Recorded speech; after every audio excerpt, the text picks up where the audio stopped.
Now, US payments company PayPal has shut down the account of the Free Speech Union, as well as the account of its founder, Toby Young, seemingly over alleged COVID vaccine misinformation. Young said he had not been told why the accounts had been closed and accused the company of ramping up big tech's war on free speech. Well, would you like to say that Toby joins us now? Toby, so when did they inform you of this decision that they were closing down your account? Well, I got an email, I got a notification from them towards the end of last week. It was the first inkling I got something was going on was when they closed my personal account, saying I had breached their acceptable use agreement. No more detail than that. When I called up and tried to find out what was going on, wouldn't tell me anything. A few minutes later, I was then notified that the PayPal account of the Daily Skeptic, my news publishing website, was also being closed. And then the bombshell after that, again, a few minutes later, saying that the account of the Free Speech Union had been shut down. And that causes real problems because about a third of the recurring membership dues that the Free Speech Union depends on from our 9,500 plus members are processed by PayPal. So we've had to contact them all and say, please use a different payment processor. But it seems to be a real assault, I think, on free speech. I mean, we've heard about other big tech companies, kicking people off their platforms, in some cases withholding banking facilities because they disapprove of something perfectly lawful that they've said. They disapprove of their politics. But I think this is the first time a big tech company has actually shut down an organisation that just stands up for the right to people to say what they want to say in the public square. And it is a censorship, isn't it? It's a censorship by denial of access to services. Absolutely, yeah. I mean, it's really significant. We see this kind of thing happening in China. It's the social credit system in China. If you say something that the Communist Party authorities dislike, they'll withhold banking facilities from you. They'll make it impossible for you to buy food in a supermarket. It's an appalling totalitarian form of control.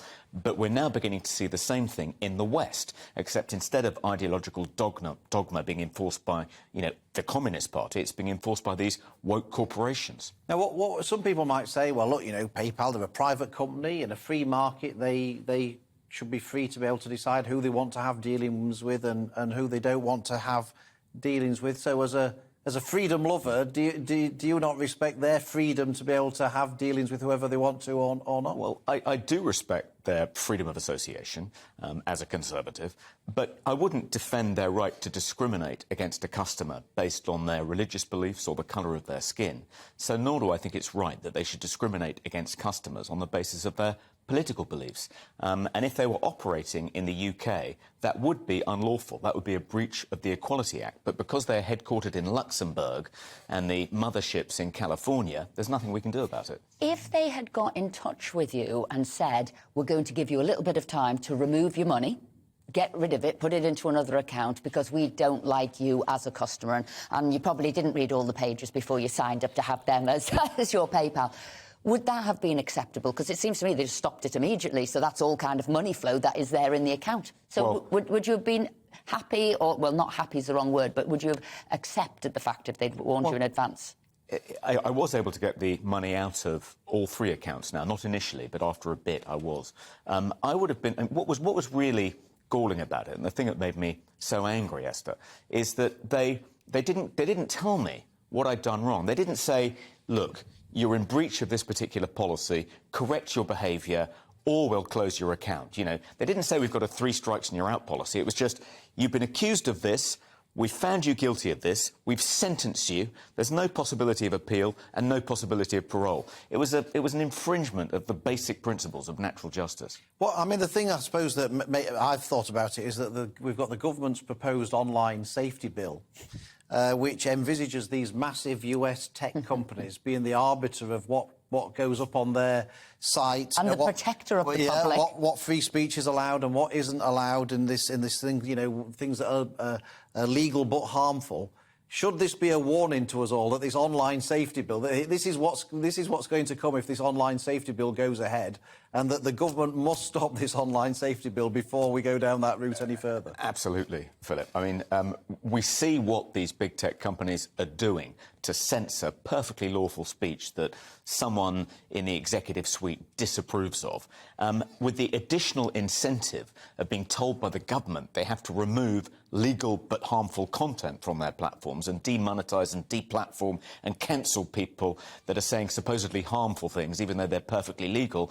This kind of thing will just run rampant, and it's a really good argument against the online safety. But you have got some supporters, some friends there. You've got Jack D, who's cancelled his account in protest. Who else is coming on board? Yeah, that's fantastic. And Sharon Davis, yesterday, she cancelled her account in solidarity. I say I've received hundreds of emails, hundreds of letters from people saying they've cancelled their PayPal accounts, and the Free Speech Union has attracted about 500 new members. So it turns out PayPal are a fantastic recruiting sergeant for the Free Speech Union. There is an irony, isn't there, that that PayPal have actually cancelled the account of the Free Speech Union. I mean, there is a great irony of all the organisations to cancel the account of you. Yeah. You couldn't really write. Well, I guess that's the solution, isn't it? If in a free market, the solution is stop being a customer of these companies that you don't like what they're doing. Absolutely, and I would encourage everyone watching your programme to shut down their PayPal accounts and to not reopen them unless PayPal agrees to stop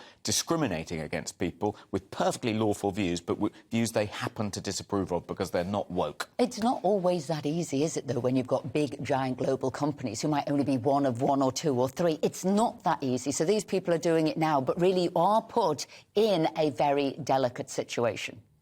Yes, I think the solution must be some kind of legal safeguards being put in place to prevent financial services companies from discriminating against customers, shutting down the accounts of people whose politics they disapprove of. The politics of customers of banks should be a matter of complete indifference to those banks. They shouldn't be making a record of it, examining it, auditing it, and shutting down people's access to banking facilities if they don't like their politics. Is this happening in other countries around the world? Because I mean, I don't quite understand about this, Toby, is that the US is supposed to be the beacon of free speech and it's enshrined in their constitution, and yet it's these big US technology companies that seem to be threatening it. So are they doing these things in America as well, or are they just doing it in countries like the UK? No, they are doing it in America too. A couple of, numerous sites have been shut down by PayPal in the past year. It seems like they're having a bit of a purge, a cleansing of anything politically incorrect from their platform. A company called Mint News, another company called Consortium News, they were both shut down. Colin Wright, a gender-critical evolutionary biologist who blogs against trans dogma, he had his account removed. When he asked them why they'd removed it, they said, we're not going to tell you, and if you want to know, you're going to have to subpoena us. But there are fightbacks taking place in America. So Texas, for instance, has just passed a law making it illegal to kick someone off a social media platform, Twitter, Facebook, YouTube, for political reasons, provided the person's views are perfectly lawful. There's been a little bit of a backing down of PayPal because they took us for them off PayPal. I was reading today in the papers they've put them back up. So whether there was a bigger backlash there, I thought maybe you were a trial case and we will see many more coming forward. Why do you think they backed off us for them? Well, Us For Them is an organisation started by three mums concerned about school closures during the lockdowns and the impact it was having on their children, and campaigned for the reopening of schools, something we now realise was absolutely the right thing to do. Closing schools was a mistake. I think everyone accepts that now. Why they shut down the account of Us For Them, then, is an absolute mystery. I mean, it couldn't be more wholesome.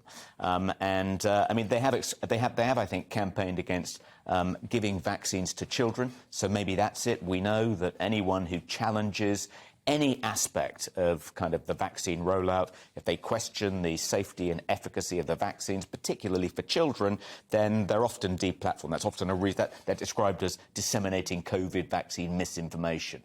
Nonsense. So that may be the reason in Us For Them's case. I'm glad that they've done a reverse ferret on that, and I hope that the backlash caused by shutting down the Free Speech Union has had some impact. That's what the Free Speech Union does. We protect people's right to free speech, so I'll chalk this up as another victory. Well, there's hope for you yet, so you might get your account back, based on what Esther's just said. But Toby, thank you very much for joining us and sharing your experience with us and our viewers today.